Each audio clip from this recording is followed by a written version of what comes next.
Welcome back. Hell, they heard that on the bloody moon. We're still on the singing mic. God, it's freezing. I know. It's What winter. the hell? It's easier to rug up than cool down in the summer. Olivia is not convinced. Poor people. Oh my God, it's my birthday soon. Yes. I was just about to say, is it? Taurus queen. And guess what we're doing? We're going on a staycay. Little girl getaway. Me and 5 other girlies are going to go stay on the peninsula. Gosh. And we're going to go to the hot springs. We're going to have a good old girly girl fun time. Mm-hmm. I need some hotness right now. She's like, I would love a hot spring right now. That'd be beautiful. Or a hot tub. So yeah, welcome back to the pod. My name's Georgia. And I'm Olivia. Welcome to Nurse Ratchet again.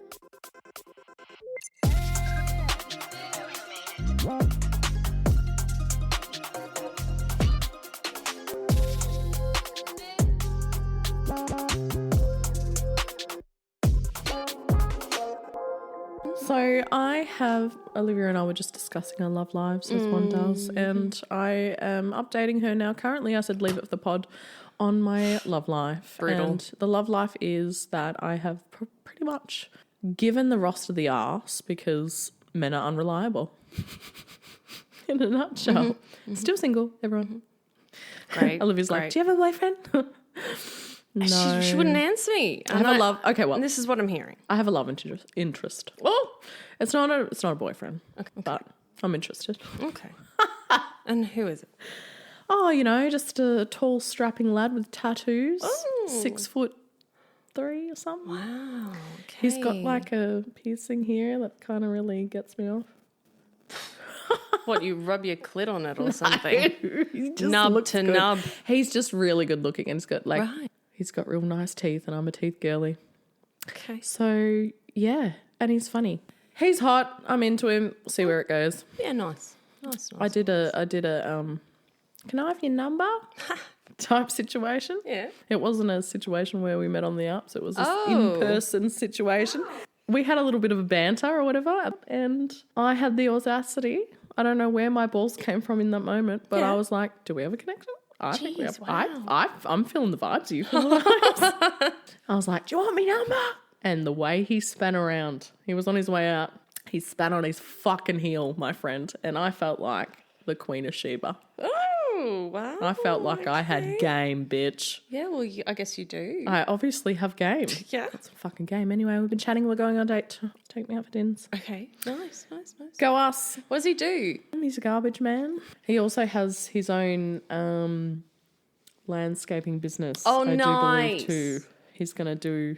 He's getting that up in the works, I think. Okay. That's a work in process. But I can imagine him pushing a fucking lawnmower in a singlet, and I'd be all about that shit. I'd hire him quick, fast. Yeah, he can open his own business with that too, I guess. Yeah, he's hot, mate. Okay, I gotta see a photo. I don't have one. Oh. We didn't meet online. Oh, that's right. I should ask him to send a selfie, maybe. Yeah, but anyway, please. say, hey, my friend wants a selfie of you. Facebook I have told profile? my friend. No, we don't have. He doesn't. Instagram? Actually, we haven't exchanged socials. I'm a bit scared of the whole TikTok situation. I don't want to scare him off. Oh, this is a big thing. Can they accept Georgia's TikTok or not? Can they accept TikTok version of Georgia? It's the ultimate cringe. Yeah. So yeah, there's that. Wow. Okay. Yeah, pending. I'll get you a photo at some point, babe. If it goes well on Wednesday, I'll let you know. Looking forward to it, though. Can't wait to get my legs and everything wrapped around him. I was just about to say. Can't wait to get his cock Want inside to of you. climb that like a tree. Anyway, I'm sure he'll be appalled. He does know I have a podcast, so... Okay. Oh, good. That's good. He knows which one it is too, so he's going to listen to this and go, wow. I know. I'm regretting this conversation. I might just cut all of it out. Oh, my God. Tell me about all the boys. Come on. She's stolen my wine. Yes. I don't have any other boys. Like I said, they were all unreliable. They never hit me back after the first hit. So obviously I'm not that good. So please. The pussy was subpar. It's not. It's elite pussy. Oh, okay. Men are subpar. Yeah, they are. I know. All of them. Well, not this one, hopefully. Anyway, we'll see. All right, let's continue talking about the We're finishing off the lobotomy today.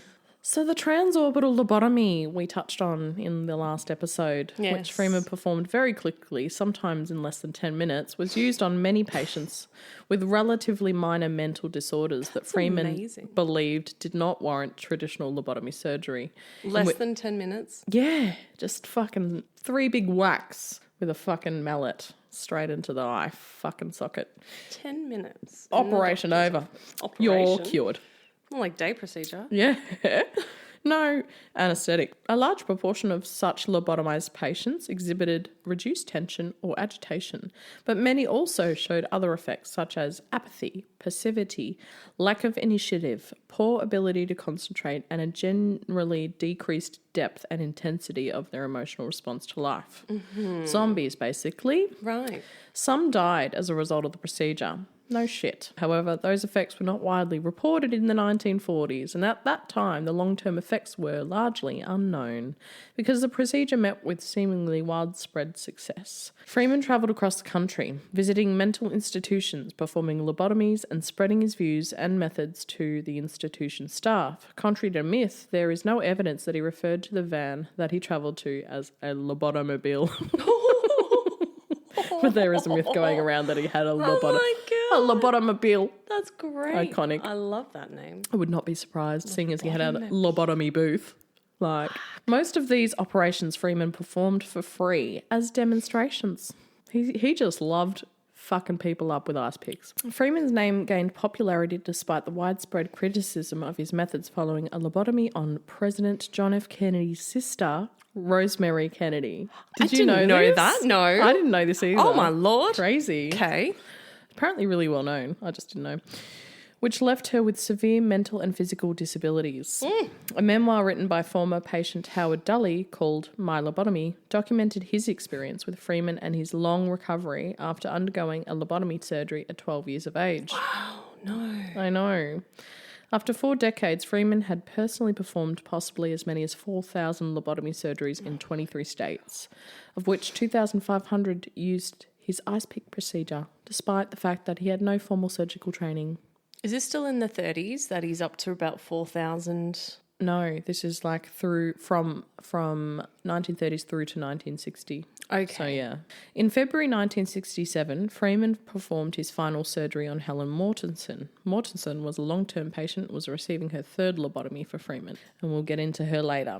His patients often had to be retaught how to eat and use the bathroom. Mm-hmm. Relapses were common. Some never recovered, and about 15% died from the procedure. In 1951, one of the patients at Iowa Cherokee Mental Health Institute died when Freeman stopped and stepped back to take a photo of the patient with the leucotome, as was his usual practice, and the surgical instrument accidentally penetrated too far into the patient's brain. Oh, no. What the fuck? This must be the scene in the show where the patient dies on the table. Maybe. Something. Freeman usually wore neither gloves nor a mask during these procedures. He lobotomized 19 minors, including a 4-year-old child. No. I beg your pardon? What the Come fuck? Again? What the How would that even work? What, they're holding this child down? Oh, I can't even imagine. What the fuck? You would have to. Freeman often stayed in contact with his former patients and his families and would check on their condition during his trips. I mean, that's something. While Freeman's work... Better than Paolo. I know. Just disappearing off the face of the planet. Oh, yeah. While Freeman's work found many supporters, his courting of the media reflected an arrogance and recklessness that placed many people's lives and health at risk. An estimated 490 individuals died as a result of the treatment. His attitude and fatality rate, combined with his lack of interest in describing a scientific basis for this procedure, left him with little authority in the medical community. But Freeman's desire to help the mentally afflicted, who often lived in mental institutions where neglect was rampant and a successful return to society unlikely, was by all appearances genuine. His promotion of lobotomy as a psychiatric treatment at a time when antipsychotic drugs were not widely available for mental disorders also broke important ground for the field of neurosurgery. So there's that little conflict, internal conflict. You know, what he did helped the future, but what he did was fucked. The practice gradually fell out of favour beginning in the mid-1950s when antipsychotics antidepressants, and other medications that were much more effective in treating and alleviating the distress of mentally disturbed patients came into use. Today, lobotomy is rarely performed. However, shock therapy and psychosurgery, the surgical removal of specific regions of the brain, occasionally are used to treat patients with symptoms that have resisted all other treatments. They do a lot of ECT here. Yeah, I was aware of ECT. I wasn't aware of depression. Psychosurgery at all. Were you? No, just ECT. But they give sedation. Yeah, even propofol. that. Yeah. For inducing a seizure, that is still can be traumatic for a person. Yeah. So the fact that this guy was inducing seizures to do the procedure is so fucked up. Yeah, because they give propofol to give ECT. They just put them to sleep. Yeah, and they even give fentanyl sometimes. Yeah. It can cause pain. Yeah, and it makes their jaw clamp. So Yeah, absolutely. They put they literally prepare the patient, put stuff in their mouth, guards. everything, because so much stuff can go wrong. I watched that shit when I was a student. Yeah, same. I was so amazed. shocked. Yeah. I was shocked. I was shocked. I had a real internal conflict. I was like, isn't this unethical? It's really awful to watch, isn't it? It's awful to watch, but it Awful. actually, I found out that it really resets your chemical function. It sort of brings you back up to a very normal useful, yeah. production of chemicals in your brain. It's crazy. And a lot of patients that I come across now, they had previously done ECT years and years ago, and they're good now. Yeah, amazing. Yep. Or they go in for regular ECT sessions. Yes, that as well. Now we're going to talk about one of the most famous patients that ever received a lobotomy from Freeman. Oh my. John Robert Kennedy's sister. John and Robert Kennedy are probably the two most famous brothers in American history. One was the president until he got shot, and the other would have been president if he hadn't got shot. Crazy. The Kennedy brothers had a sister as well as another brother named Ted, but we don't talk about him because apparently he drunkenly killed a woman. Oh. Didn't know this. Shunned from the family. Anyways, the sister's name was Rosemary Kennedy, and her life was stolen by Dr. Watts, Dr. Freeman, and rampant misogyny. Now, Rosemary's birth was, in the words of the Irish Times, complicated by medical misadventure, depending on which source you read. You will hear different things about the exact extent of her intellectual disabilities. Some articles I've read say she was severely mentally handicapped and unable to lead a normal life. Others argue that she had learning disabilities, but was otherwise bright and capable. Like, my son has a learning disability, but he's a normal fucking human being. Yeah. You know what I mean? Exactly. You get very different talking versions. to him is just Normal. completely normal. Here's people's write-up. As Rosemary entered her late teens, her parents saw less of the affectionate, dutiful and eager to please young woman they knew and loved, and more of her violent outbursts. She began screaming and yelling and throwing things. She was violent and throwing vases across the room. She was out of control, one person says. That article paints Rosemary as a deeply disturbed young woman, and her lobotomy is tragic, but purely the result of her parents not having any better options to care for such a disabled child in a more primitive era. And imagine how desperate they are for things to be normal. Yeah. Or more normal, for their child to have a relatively more normal life. Yeah, appearances. You would do anything, wouldn't you? Another Irish Times article which interviewed one of her biographers, a man named Irvine, takes a different route. Irvine has a more filled-out picture in his head. He sees her as stunningly beautiful. It was often said she was the most beautiful of the Kennedys, beautiful and poetic. She did have learning disabilities. It's hard to say how much, but she wrote letters. She kept a diary. She became a Montessori teacher for a while, and she taught young children. So what the fuck is the truth? Because you don't do that with a severely handicapped brain. But also look at Stephen Hawking. Yeah, he was brilliant. Her favourite book was Winnie the Pooh, and she could read that to children. Every letter that she wrote is so drenched in this want for her father to acknowledge and love her. So sad. Yeah. Every one of those letters is heartbreaking. It's all about, I'm doing my best and I hope this pleases you. Oh, no. Sad. Fuck, I know that. She would send reports about her weight because weight was a huge thing in the Kennedy family, monitoring the weight of all the children. Sounds like a really healthy environment. Not. Awful. By kindergarten, Rosemary was called the R-slur in the lingo of the times, and such children were considered defective. For Joe Kennedy, obsessed with the family image, it was a disaster. Rosemary never proceeded mentally beyond 3rd or 4th grade, and she was packed off to a boarding school for misfits. From there, she wrote her father a heartbreaking letter. Darling Daddy, I hate to disappoint you in any way. Come to see me very soon. I get very lonesome every day.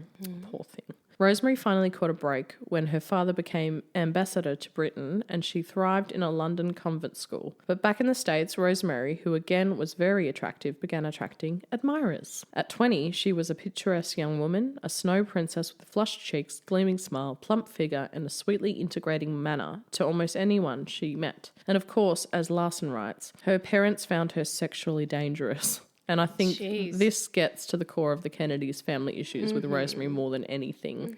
Misogyny. Seems like she was basically a functional, intelligent person who was a young, attractive woman, and people wanted to fuck her and she wanted to fuck them. And this was not okay with Joe Kennedy. The Kennedys were a powerful, wealthy, high society family. I think she was a strong-willed young woman who wanted to live a life that would have been inconvenient to the family goals. Yeah. And it's my opinion that this, more than anything else, sealed her fate. She didn't fit the perfect image. No. She was obviously a strong-willed person and wanted to do what she wanted. Yeah.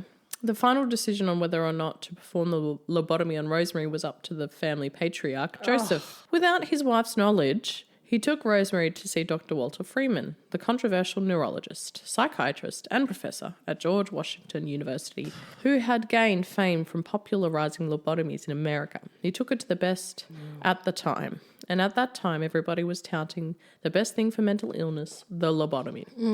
The dangers of the media. It was the cure-all. People were so eager for some help that they just grabbed onto it. That's Freeman from the last episode being smart about just playing into the press. He'd gotten this shit into the press and fucking Joe Kennedy reads this in Newsweek as he's sipping a fucking Manhattan. Freeman diagnosed Rosemary with agitated depression and promised Joe that a lobotomy would put an end to her rages and render her happy and content. It's even questionable that she even had rages and just normal emotions. Like, I can't fucking stand that. ugh, it's the worst. You're so emotional. What the fuck, bitch? Stop being so hysterical with your uterus and such. In the fall of 1941, Dr. Freeman, assisted by Dr. James Watts, performed a prefrontal lobotomy on Rosemary at George Washington University. So this is before the transorbital. I was just about to say, what about transorbital? No, this is before that. Rather than curing her, the lobotomy essentially erased Rosemary Kennedy. The procedure itself literally involved Dr. Watts scraping away at her brain tissue, while Dr. Freeman asked her to repeat stories from her childhood and list the month of the year. That is some fucking... So then they're just checking up until Hannibal she Lecter starts shit. They hit the right spot. Yeah. No, you're still normal. Keep going. That's crazy. Are you a zombie yet? Yep, we've hit the right spot. Yeah, right? They just wanted to completely wipe everything in her. Just out of her personhood. Yes. Ugh. Yeah. She's no longer she completely lost her entire personality. Yeah, it's fucked. Her entire being. When she could no longer answer, the procedure was pronounced a success. Wow. Rosemary spent the rest of her life completely dependent on a small handful of caretakers until her father's stroke. She lived isolated and hidden from the rest of the family at St. Coletta's Catholic facility in Wisconsin. Wisconsin? Yeah. A Catholic Wisconsin for inconveniently disabled members of rich families. Inconveniently disabled. Wow. Might as well just use the R slur. You might as well go tell bloody H in bed, eh? Like, what the fuck? Yeah. Time to go off to a fucking mental assignment because you're inconveniencing me. You're inconvenient. Oh, my God. And Joe did this without the knowledge of her mother. He didn't tell her mother where she went, apparently. He just said she's off getting help and didn't tell her where she went. So she was essentially abandoned by her family and they never wrote her. So she was just there alone. Yeah. How fucks that? Yeah. When Joe finally stroked out, her nieces and nephews, he had a stroke, attempted to reintegrate her back into the family. So they went and brought her home. Apparently when the mother went to see her, she recognised her immediately, ran up to her and just started attacking her because she was like, what the fuck? Why did you leave me here? Oh, how fuck's good. That? Yeah.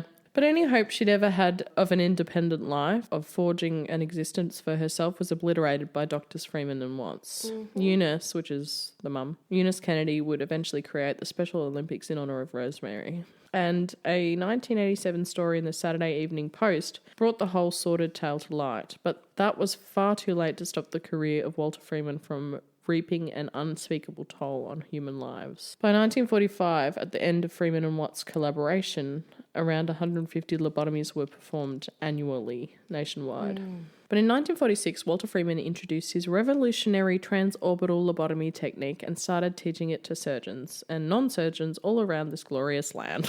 A student nurse at the University of Virginia in Charlottesville watched Freeman perform a transorbital lobotomy at a nearby state hospital. Freeman selected the patients for operation, she reported, by twisting their joints to determine their flexibility, not by reading or taking histories. Flexibility? What has that got to do with anything? You're double jointed, you're fucking crazy. Lobotomy? What the fuck? You are far too flexible. Off to the lobotomy chair for you. Oh my God. Unbelievable. After a special lunch in honour of the occasion of the visit, he occupied a conference room and had each patient shocked and photographed. When all was ready, he would plunge the leucotome in, she noted. He wore no gown, mask or gloves. Afterwards, he would sit the patients up and have them walk out of the room. He was very proud of the fact that people walked in and out.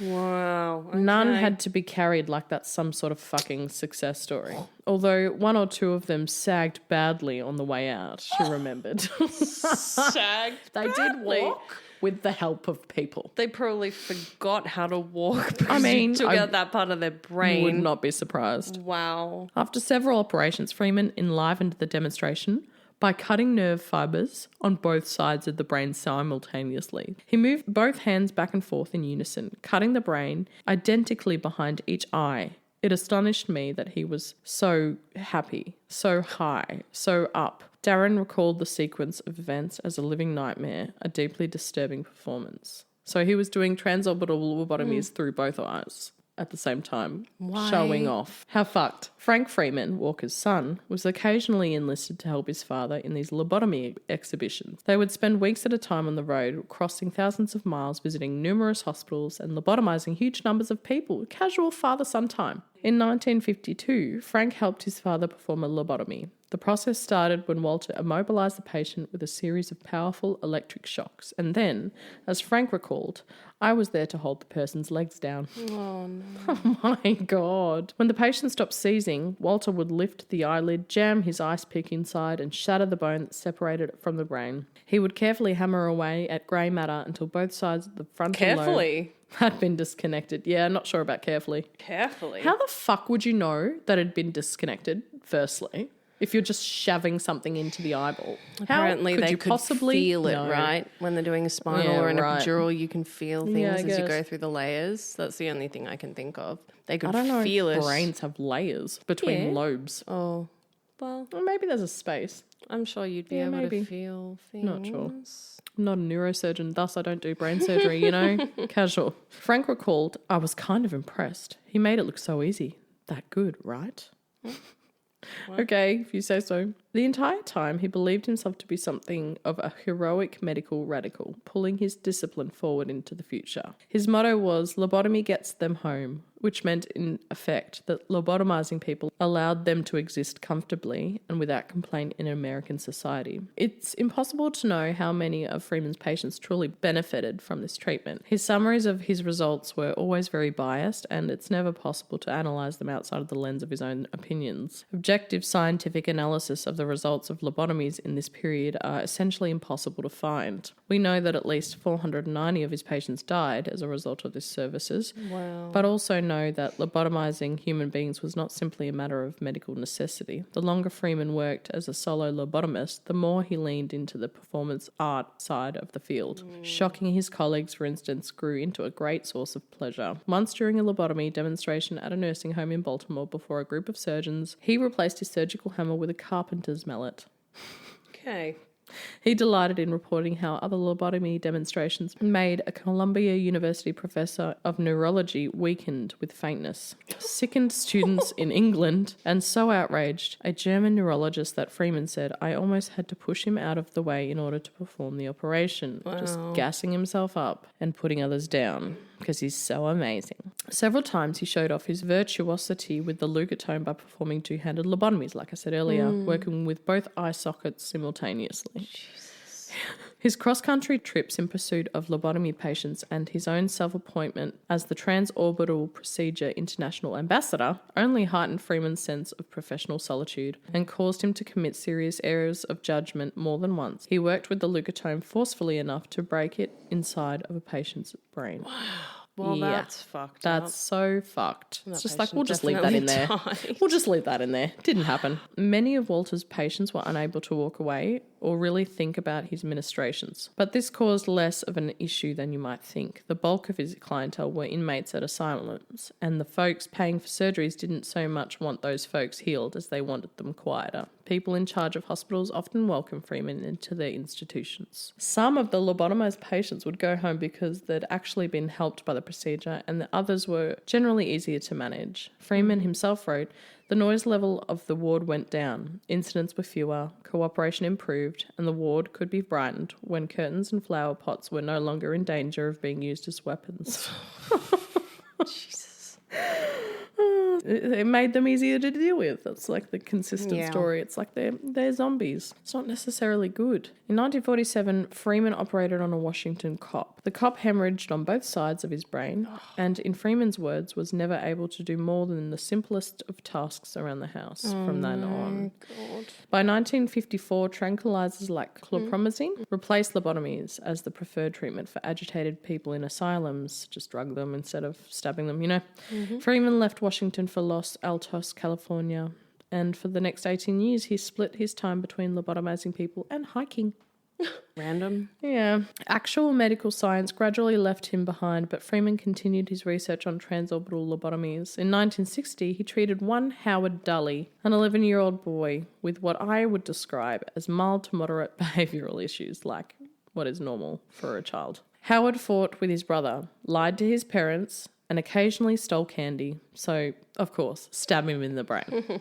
He was rather withdrawn and antisocial, but certainly not someone a reasonable person would diagnose as in need of major brain surgery at 11 years old. His behavioural issues, such as they were, stemmed from understandable causes. His mother had died of cancer when he was 5. His father had remarried a cold and demanding stepmother who hated him. Howard was emotionally abused by her and ignored in favour of his stepmother's biological children, so he acted out more as he grew. Understandable. As he acted out, his stepmother responded by beating him and forcing him to eat alone. This made his behavioural problems worse, and his stepmother decided that meant there was something wrong with him. She started talking to psychiatrists and eventually wound up referred to Dr. Walter Freeman. Dun, dun, dun. Now, by this point, Walter was a thoroughly fringe figure. So, you know, no doctor wanted a bar of him.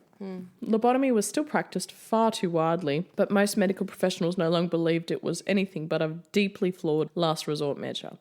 But Howard's stepmother didn't care about that.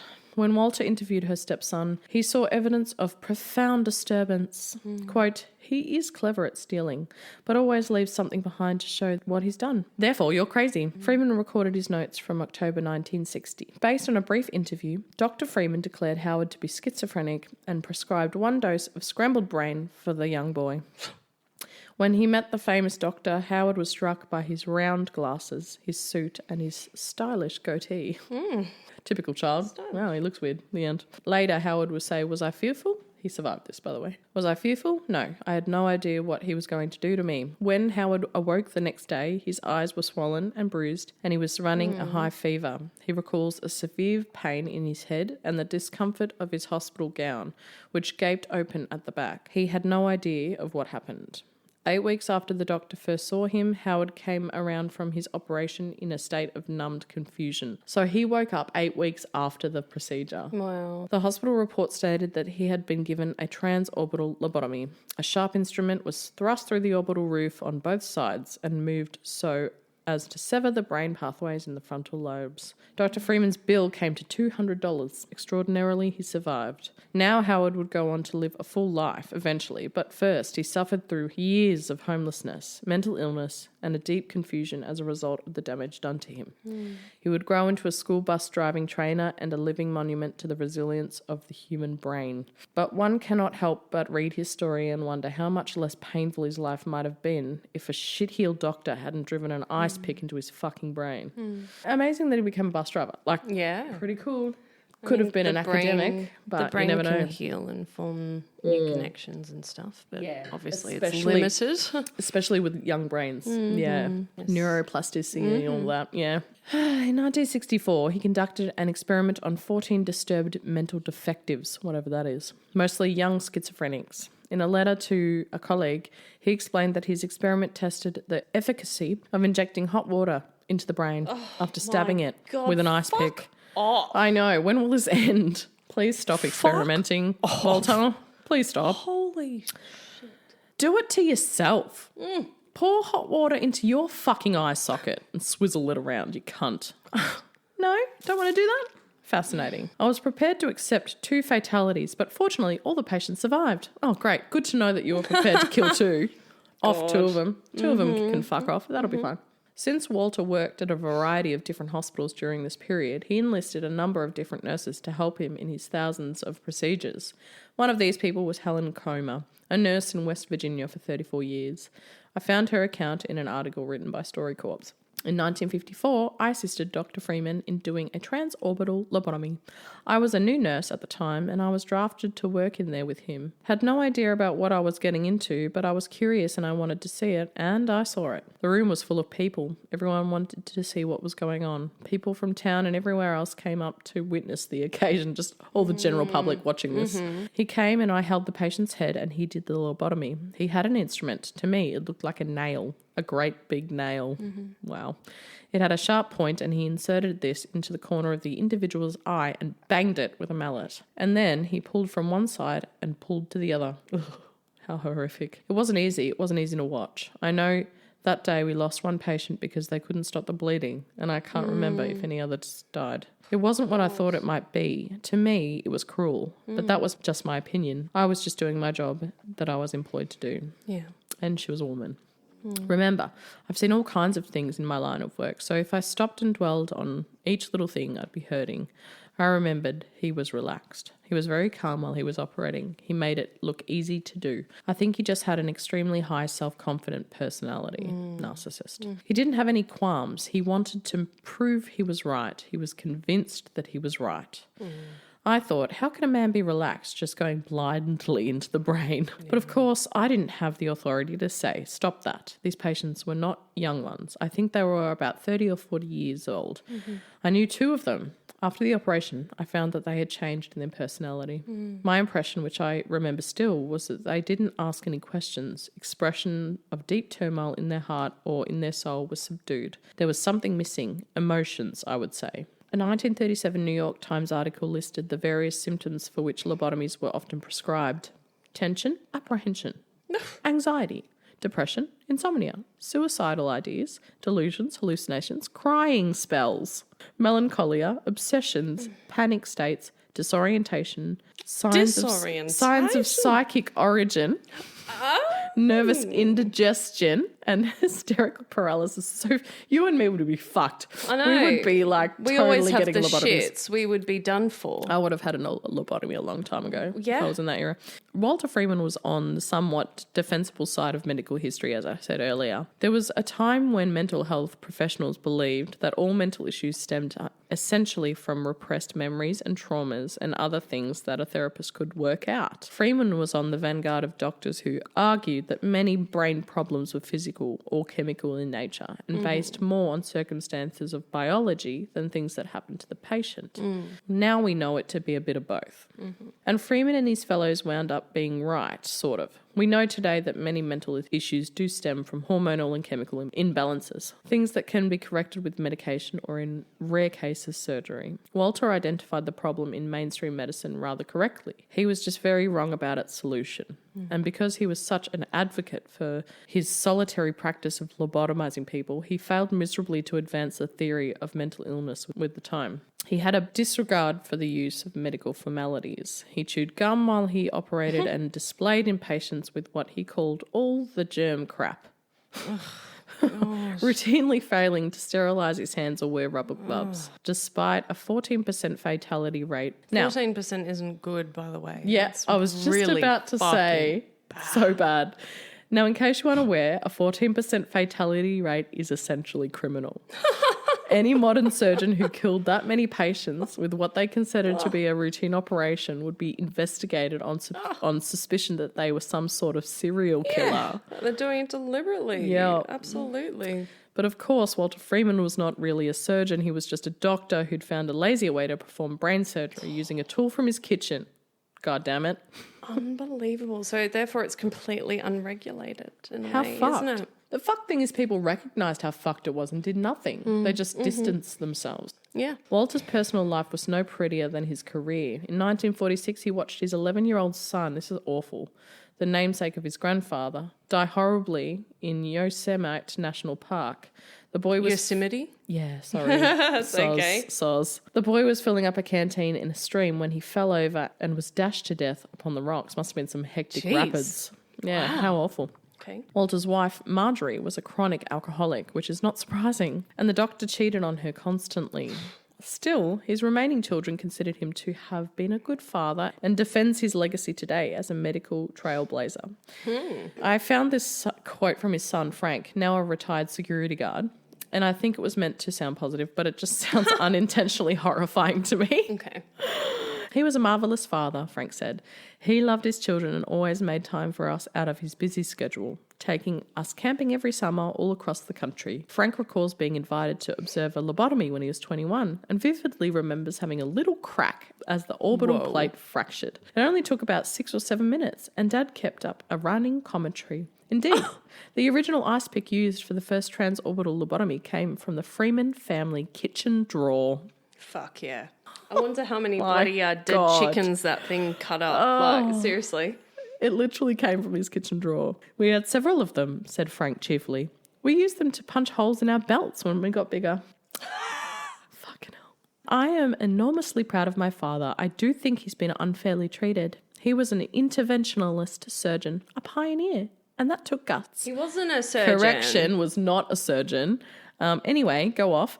In 1967, Freeman was visited by Helen Mortensen, one of his earliest patients. She ended up being his last patient. Thank God. Yeah. She had received 2 lobotomies from Freeman, one in 1946 and one in 56 after a relapse, exactly 10 years later. In 1967, she relapsed again, likely as a result of her brain repairing itself because neuroplasticity. She went into Walter for a 3rd lobotomy. This was conducted at Herrick Memorial Hospital in Berkeley, California. And unfortunately for Helen, Walter severed a blood vessel in her brain. She died 3 days later from the operation, and Freeman's surgical privileges were finally revoked. Fucking hell. So what is this, He never had them in the fucking first place. This is 1960 what? 7. 1967. So my dad is 17 years old. People still getting lobotomies. This Crazy. is really fucking recent. Really recent. Eye-opening. It's only been the last 50 to 70 years on this planet that the Earth has actually started to... And now we're taking out really complex tumours. Isn't that insane? Yeah. The advancement is so just amazing. Yeah. It's astonishingly fast and... precise. And and it's just getting more and more. Yeah, brain surgery is not a death sentence these days. No. It's life-saving. We do awake brain surgery all the time now. Yeah. What's that one called? Just an awake cranie. Yeah, but what's it for again? Well, it depends where the tumour's located, but if it's located next to like speech or something. That. But what about the one for Parkinson's? What's that one where they do... The deep brain stimulator? That's the one. Yeah. Deep brain stimulation. Yeah. Yeah. We used to do that one. That was fascinating. It is so fascinating to watch, especially in awake cranie. They basically, get the patient to answer questions, sing, talk, whatever it is, count backwards from 10, all kinds of things, while they stimulate areas of the brain with a special like double-pronged bipolar thing, yeah. As they touch the brain while the patient's talking, if the patient stops talking, for example, or stops singing, or whatever it is, they know to avoid that area, that they've stimulated. That's basically how it works. Much like what you've watched in Grey's Anatomy, except me and Olivia has seen it with our own eyeballs because we're iconic anesthetic nurses. Yes, I'll never forget my first awake cranie patient. Yeah. It's a young girl who travelled down from Queensland to get a massive fucking tumour taken out. Wowzers. By Dr. Drummond. It was amazing. What a queen. It was absolutely amazing. I've never been so in awe of a woman in my life. Yeah. This Go surgeon. off, queen. Hands down to Kait Drummond. Amazing. Yep. Anyway, he lived for 5 more years, during which he performed no additional lobotomies, thank fuck. Oh, thank God. He died from cancer on May 31st, 1972.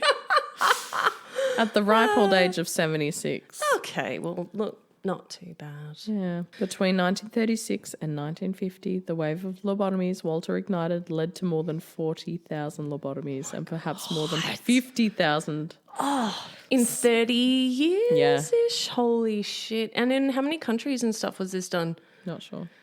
Some aspects of the techniques Dr. Freeman pioneered are still in use, but only on a profoundly limited scale. Yes, in a safe, altered scale, I imagine. Less than 20 brain operations per year on average are performed in the US to treat psychiatric disorders now. Most of these use lasers or radiation to lesion off a small section of a particular chunk of the brain. Much more accurate. Yeah. Primarily to treat obsessive-compulsive disorder or Parkinson's. Interesting. Transorbital lobotomies are no longer practiced. What's that procedure called where they cut the, what's it called? The middle part of the brain that joins the left and right hemispheres. They often No, they often do it to treat severe epilepsy that's like untreatable any other way. The only way they can stop it is by cutting the connection in the middle, and it stops any sort of seizure activity from... I think it's a hemicorpectomy. Yeah, I'm thinking corpectomy of some sort of thing, but I don't think it's that either. Corpus callosotomy. Me and my pronunciations and shit. Oh, maybe. Yeah. Anyway, that's the end of our part 2. Really? Yes. Shit, okay. Crazy, isn't it? Yeah. Fascinating as well. Very relieved that is no longer a thing, and that we actually have medications and things and therapy and more knowledge about the brain. Yeah, functional hemispherectomy. I said that before. That's what I was... Yeah. That's the word that I had in my brain, but it didn't click until I read it in a sentence. Gotcha. Yeah, so that's still done these days, but obviously in very, very specific circumstances, untreatable, otherwise epilepsy, stuff like that. Well, what did you think about that? Was that interesting? Yes, it was very interesting. I found it fascinating. But he's not really a serial killer, is he? No, he's not a serial killer. And I don't even know if he's evil.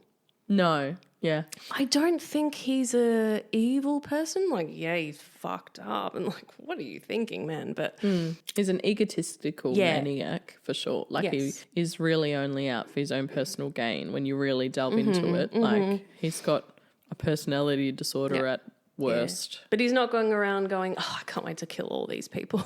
No. You know? He's not relishing at their suffering. No. And I don't think Paolo Macchiarini was that either, but he was definitely a con artist. Yeah, they're relishing in when it does work out. And the attention completely they ignoring all the other stuff. Yeah, that doesn't exist. A god complex, and they just thrive off the ego of being a trailblazer, regardless of the consequences. And it's very immoral to not publish all of the results, you know? And to listen to the medical community who is telling you that this is bad. Yeah. You know? So he ignored some really strong opposition, you know, which speaks to his character. So he's not a good person. Yeah, most of them do, don't they? Yeah, they do. They just want to do what they want to do. Yeah. That's it. And it's fucked. And you've got to be aware of crazy cunts like this and always getting a second opinion. And it really speaks to the time and the oppression of women and just chalking up any emotional issue they had as hysteria and insanity. Like, can you imagine the amount of women institutionalized compared to men? Like, it would be disproportionate. Well, we're going to go to bed, y'all. I'll keep you updated on my date. Let y'all know it'll either be really good or really bad. What is it? It's Monday. It is Monday. 2 days from now. Okay. Yeah. Check in next week and we'll have updates about my birthday getaway. I'm sure there'll be some serious shenanigans. Oh, Jesus. Yeah. I'm excited. Make sure you don't get me banned from Airbnb, okay, Olivia? This bitch last time got me a really bad review because she yelled at the fucking neighbour as being a cunt. Well, who said that? You did. No. No, she's not even looking. She's like looking at the ceiling. Anyway. Who the fuck is talking? I'm joking. Anyways, love y'all. Love Send us an email, follow the Instagram, and we'll see you in the next episode. Okay. I was going to do something far worse. That is Olivia's signing out. Just a lick into the microphone. Hannibal Lecter. Follow signing out. Aurea Fine Jewellery. Aurea Fine Jewellery. Can I do a theme song? Yeah. Dot in between the words. Follow and subscribe. Anyway. Bye. Like my reels and buy my jewelry and wear it on your body.